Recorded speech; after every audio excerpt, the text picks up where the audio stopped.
Hello, my name is Enrique Canejo, a writer for Wikisolver.com. Wikisolver is a collaborative website featuring an extensive list of interrelated critical problems threatening humanity's existence. It is a work in progress whose genesis was the realization that the course our species is on borders on the suicidal. While we can't directly do anything about it, we can certainly speak out. In that context, collaborative refers to factual reports, analyses, commentaries, and conclusions from public and private sources. The main page is organized into 3 sections. The top horizontal yellow menu summarizes the website's purpose. One of its links is the website guide, which explains the rationale and inspiration for the project. Other links are the main page itself, major problems, 2 separate links applicable to the US, another with off-the-cuff calculations, and 3 additional links with general information about the website. The vertical posts menu on the left is organized as a hierarchical list of topics and subtopics with analyses, supporting links, and suggested courses of action meant to sterilize the problems. Some links have actual sound, that is, they are simultaneously narrated. They are within the sound link at the bottom of the posts menu. Finally, below the latter, there's a separate area of supporting external links. While admittedly not all-encompassing, it's intended to save the reader countless hours of tedious online research. The aforementioned problems include, but are not limited to, global warming, the abysmal gap in the distribution of income and wealth, pervasive government gridlock that has plunged it into a state of near political necrosis, sanctions to countries and individuals full of unintended consequences, perennial trade deficits, the steep cost of higher education which discourages talented American-born youth from pursuing careers in science, technology, engineering, and math, sorely needed to compete in the modern world, the creeping social security crisis, the ballooning national debt, which as of September 19, 2023 exceeds $33 trillion, the worship of money, skyrocketing insurance premiums, particularly medical, auto and long-term care, the latent possibility that derivatives might at any time implode and suck the whole economy into the vortex, a chronic housing crisis which is totally unresponsive to the limitations of single first-time buyers who earn no more than a state's median income, widespread corruption, vanishing privacy, the risk of accidental nuclear wars, the growing probability of intentional nuclear wars, the unaffordable arms race with China and Russia, the intractable Israeli-Palestinian conflict, the ongoing mass extinction of plants and animals, the lack of safe, affordable, and adequate mass transit systems in most American metropolitan areas, and, for some, the profound dilemma of whether to accept vast numbers of minority immigrants at both ends of the skill set spectrum.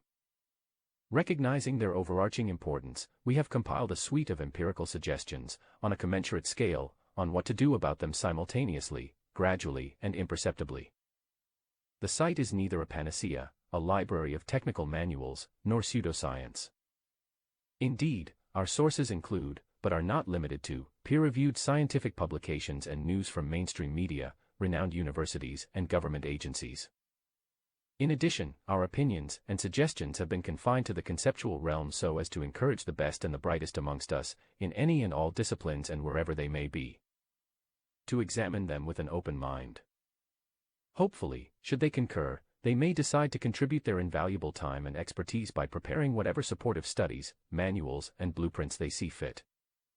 In turn, that might yet convince our much-esteemed elected leaders to finally do what they must to save our progeny from ourselves. They say a picture is worth 1,000 words. In this case, the main page features 2 diagrams, figures 1 and 2. Because their apparent simplicity fuses several extraordinarily complex concepts, it is no exaggeration to say that entire volumes could be written about them. Therefore, to keep this as concise as possible, a very compressed kernel follows. The foundation on which both diagrams rest is the well-known fact that the combustion of hydrogen and oxygen yields heat and water. Most likely this is how our oceans formed, and fossil fuels, which at the time did not yet exist, need not be involved now either.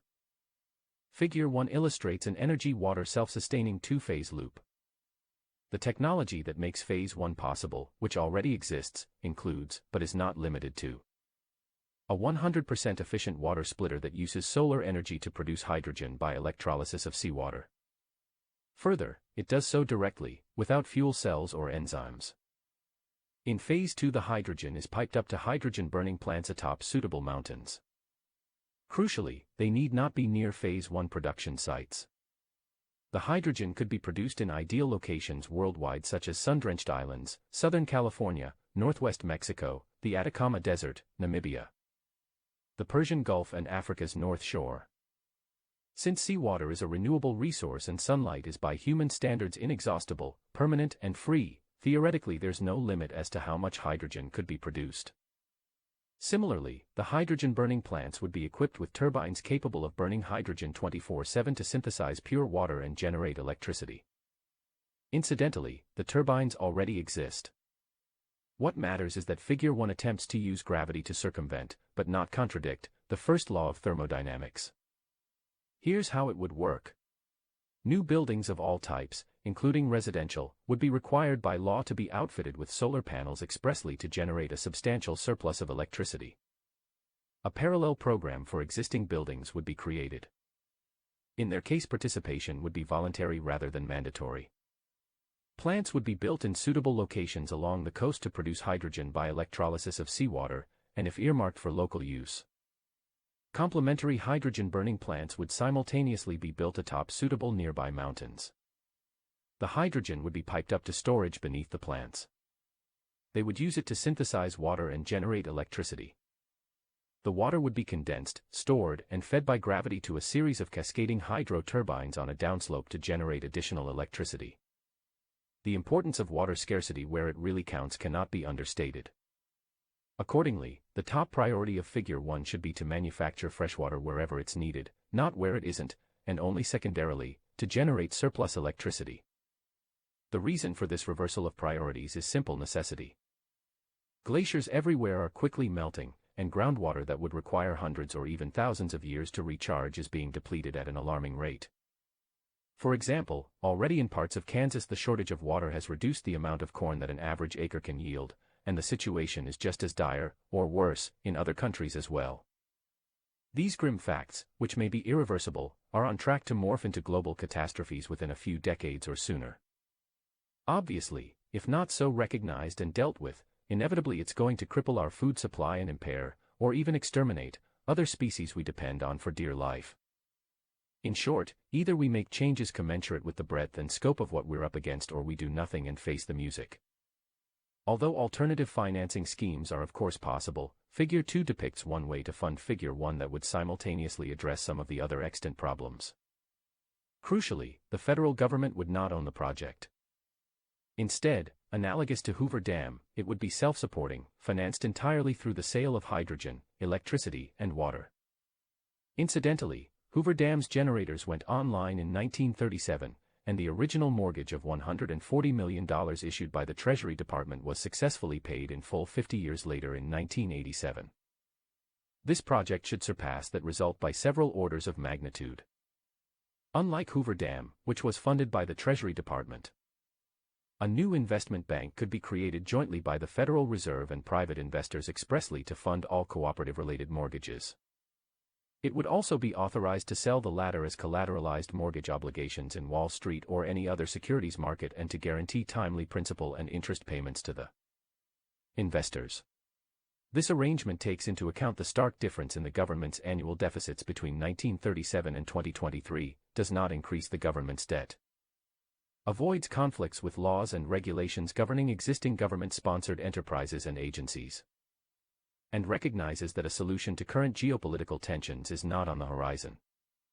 As for any reservations the Federal Reserve and private investors might have, the risk of default should be minimal because this would be a self-supporting, fully collateralized domestic infrastructure investment.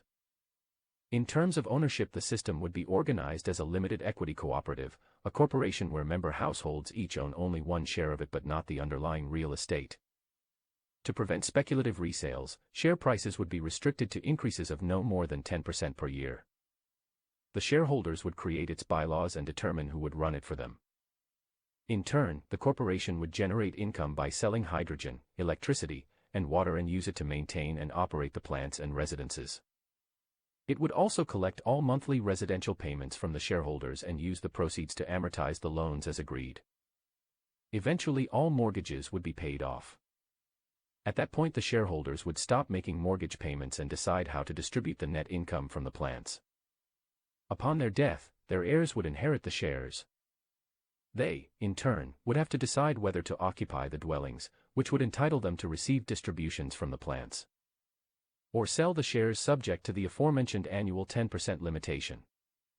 In short, this would simultaneously address water scarcity, the housing crisis, the gap in the distribution of wealth and, to a limited extent, climate change.